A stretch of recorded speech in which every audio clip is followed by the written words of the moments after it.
Bro, Pagod na ba kayo sa trabaho niya? Pero sapat ba ang sahod niyo? Nag-overtime na pero kulang pa rin? Baka hindi niyo alam, may batas na puprotekta sa inyo.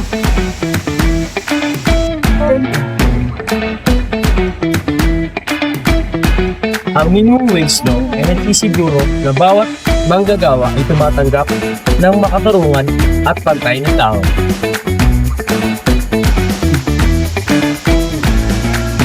Tinitigilan na ito ang mga employer magbigay ng kulang na bayad sa mga magagawa at tumutulong na mapanatili ang maayos na anta ng pamumuhay. Ano nga ba ang minimum wage? Ang minimum wage ay ang pinakamababang sahod na ibinibigay sa mga empleyado ayon sa batas.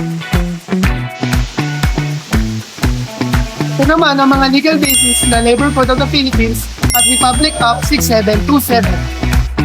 At narito naman ang mga importante mga punto.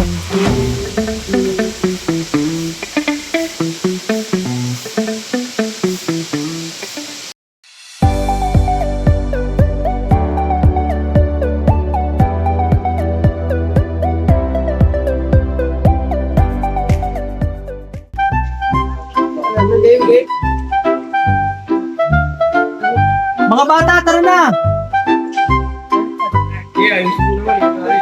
Pag sahod, parang ayaw yung tumigil sa trabaho ah. Pero pag normal days, parang ayaw nyo nang pumasok ah. Ito boss, patapos na to. 1 oras na lang. Woo! Sahod na! Good, luma na!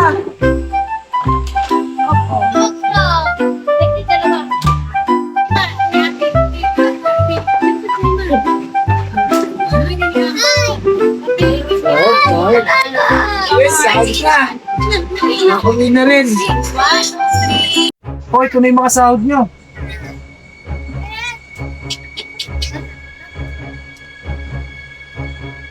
Sir, parang kulang naman yata to. Ganun talaga dito. Para naman kayo mga bago ah.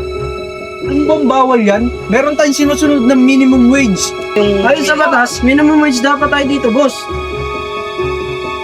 Sir, di pwede ito ah. Labag to sa minimum wage law ah. Sir, ayusin nyo naman yung pasahod nyo.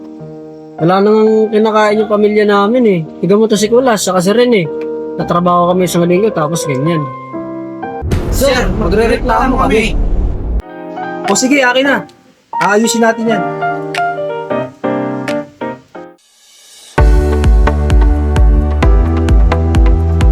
Alamin ang minimum wage, i-check ang sahod, at magreklamo kung kailangan.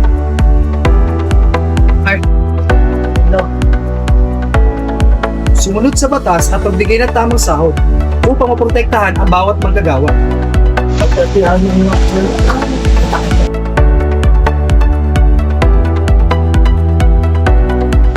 Ang tamang sahod ay hindi pribilehiyo. Ito ay karapatan.